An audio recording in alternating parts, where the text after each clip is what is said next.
Good afternoon friends.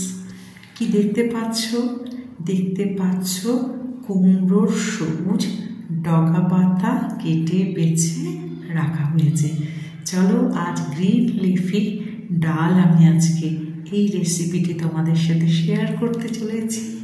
দেখো, মটর ডালগুলোর city দিয়ে রেখেছি, 4টা সিটি দিয়ে নুন দিয়ে রেখেছি। 5 ফোড়ন, শুকনো লঙ্কা, তেজপাতা কড়াতে সম্বার দিয়ে এই সবুজ শাক, যেটা কুমড়ো শাক ডগা পাতা সমেত, পুরোটা আমি কিন্তু কড়াতে ছাপিয়ে দিলাম।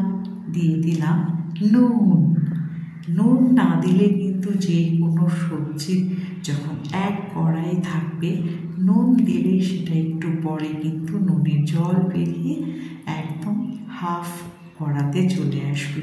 তো দেখো, নুন পড়তে শাক কেমন মজে ছোট্ট হয়ে গেছে, কড়াইয়ের নিচের দিকে ক্রমশ চলে আসছে। ভালো করে আমি এই 5 ফোড়ন, তেজপাতা, শুকনো লঙ্কা, নুন দিয়ে শাকটাকে কিন্তু একটু আমি নরম করে নিলাম ভেজে।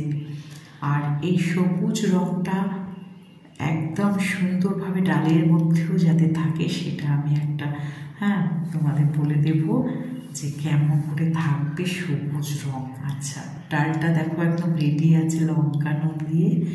আর এই যখন তোমরা কিছু সবুজভাবে কিছু রান্না করতে যাবে, তখন হলুদ গুঁড়োটা কিন্তু একটু কম দেবে। হলুদ যখনই পড়বে তখনই সেটা একটা হলদে রং হয়ে যাবে। শাকটা দেখো ঠিক রকমভাবে কষিয়ে নিয়ে আমি সিটি দেওয়া মটর ডালের পুরোটা কিন্তু আমি ঢেলে দিলাম। সম্বারটা আমি আগেই দিয়ে রেখেছিলাম। আর মটর ডালে এই যে সবুজ পাতা দিয়ে যে রান্না, ডাল চচ্চড়ি বলতে পারো, ডাল, আমি তো এটাকে হরিয়ালি ডাল বলি, আমি এটাকে আবার কি বলি বলো তো, সবুজ অর্থাৎ গ্রিন লিফি ডাল।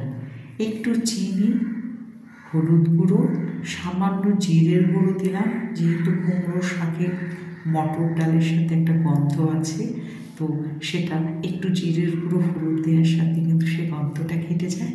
আর যেটা বলছিলাম বন্ধুরা, হলুদ গুঁড়োটা কম দিলেই কিন্তু এই যে গ্রিন ভাবটা সেটা কিন্তু থেকে যাবে।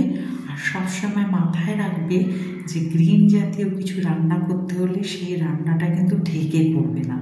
যখনই তুমি নুন হলুদ দিয়ে ঢাকা দিয়ে দেবে, সেটা কিন্তু নিজস্ব রঙটা হারিয়ে ফেলবে, সবুজ ভাবটা কিন্তু নষ্ট হয়ে যাবে। আর এইরকম একটা সুন্দর সবুজাভ ডাল যদি প্লেটে পড়ে ভাতের সাথে নিরামিষ দিনে, কোনো কথা হবে না। দেখো রেডি হয়ে গেল। নামানোর আগে লঙ্কা দিয়ে দিয়েছি, কাঁচা লঙ্কা। এই ডাল আমার গোপালও গ্রহণ করবে। তো আজকের এই গ্রিন লিফি ডাল রেসিপিটি কেমন লাগলো জানিও। ভালো লাগলে লাইক, কমেন্ট, শেয়ার করো। আর আমার পাশে থেকো কিন্তু। পরবর্তী ভিডিওতে দেখা হবে। ভালো থেকো, টাটা।